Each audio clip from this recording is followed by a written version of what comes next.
প্রাচীন ইরানের এক ঝলমলে শহর।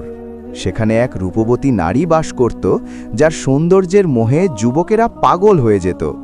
সে ছিল অত্যন্ত অহংকারী এবং পাপাচারের পথে নিমজ্জিত। তার একমাত্র কাজ ছিল পুরুষদের প্রলুব্ধ করা এবং দুনিয়াবি ভোগবিলাসে মেতে থাকা। সেই শহরেই একদিন এক আল্লাহওয়ালা যুবক আগমন করেন।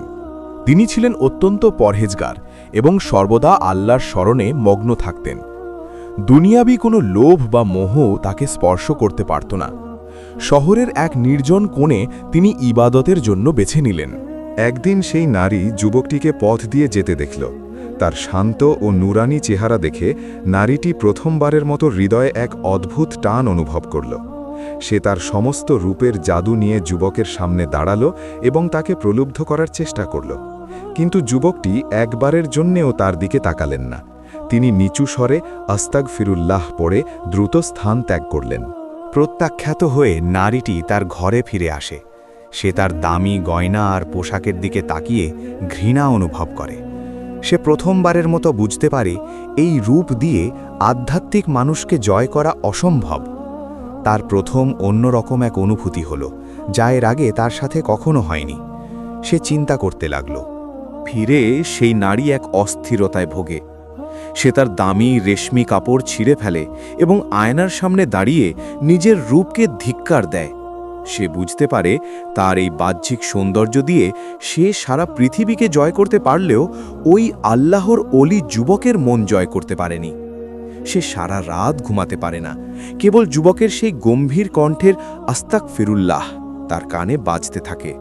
পরদিন সকালে নারীটি একটি সাধারণ চাদর দিয়ে নিজেকে ঢেকে নেয়, যাতে কেউ তাকে চিনতে না পারে। সে দূর থেকে যুবকটিকে অনুসরণ করতে থাকে। সে দেখে যুবকটি বাজারে গিয়ে অসহায় মানুষকে সাহায্য করছেন, রাস্তার পাথর সরিয়ে দিচ্ছেন এবং এক অন্ধ বৃদ্ধকে হাত ধরে রাস্তা পার করে দিচ্ছেন। নারীটি অবাক হয়ে ভাবে, মানুষের প্রতি এত ভালোবাসা কিভাবে সম্ভব? নারীটি সাহস সঞ্চয় করে আবারও যুবকের সামনে যায়, কিন্তু এবার সে কোনো প্রলুব্ধ করার জন্য নয়, বরং কিছু প্রশ্ন করার জন্য। সে বলে, হে যুবক, আমি এই শহরের সবচেয়ে কাঙ্ক্ষিত নারী, তবুও তুমি কেন আমার দিকে তাকাও না? যুবকটি শান্তভাবে উত্তর দেন, আমি সেই সৌন্দর্যের প্রত্যাশী যা কখনো মলিন হয় না, আর তা হল আল্লাহর সন্তুষ্টি। এই কথাটি নারীটির হৃদয়ে তীরের মতো বিঁধে যায়। গভীর রাতে নারীটি যুবকের কুটিরের জানালার কাছে যায়। সে দেখে যুবকটি তাহাজ্জুদের নামাজে দাঁড়িয়ে আছেন। যুবকটি সিজদায় গিয়ে কাঁদছেন এবং বলছেন, ইয়া রব, এই শহরের গুনাহগারদের মাফ করে দাও, তাদের হেদায়েত দাও। নারীটি স্তম্ভিত হয়ে যায়। সে বুঝতে পারে যুবকটি কেবল নিজের জন্য নয়, বরং তার মতো পাপিষ্ঠাদের জন্যও কাঁদছেন। নারীটি কুটিরের বাইরে ধুলোয় বসে নিজের জীবনের সব পাপাচারের কথা মনে করতে থাকে। সে তার ছোটবেলা থেকে শুরু করে আজ পর্যন্ত যত অন্যায় করেছে সব তার চোখের সামনে ভেসে ওঠে। সে ভাবতে থাকে, আল্লাহ কি আমাকে কখনো ক্ষমা করবেন? আমি কি এই নূরের পথে হাঁটার যোগ্য? তার কান্নায় সেখানের মাটি ভিজে কাদা হয়ে যায়।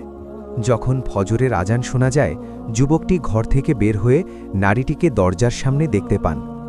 নারীটি তার পা জড়িয়ে ধরে বলে, আমাকে আল্লাহর পথ দেখান, আমি এই অন্ধকার থেকে বাঁচতে চাই। যুবকটি তাকে পরম মমতায় বলেন, আল্লাহর রহমত থেকে নিরাশ হইও না, তিনি তওবাকারীকে ভালোবাসেন। নারীটি সেই মুহূর্তে তওবা করে এবং তার দু চোখ দিয়ে প্রশান্তির অশ্রু বইতে থাকে। যুবকটি দেখলেন নারীটি আর সেজদা থেকে উঠছে না। তিনি কাছে গিয়ে বুঝতে পারলেন, পরম দয়ালু আল্লাহ তার তওবা কবুল করে নিয়েছেন এবং তাকে এই পবিত্র অবস্থায় নিজের কাছে টেনে নিয়েছেন। পাপিষ্ঠা থেকে এক পরম মুমিনে পরিণত হওয়ার এই এক অলৌকিক দৃষ্টান্ত।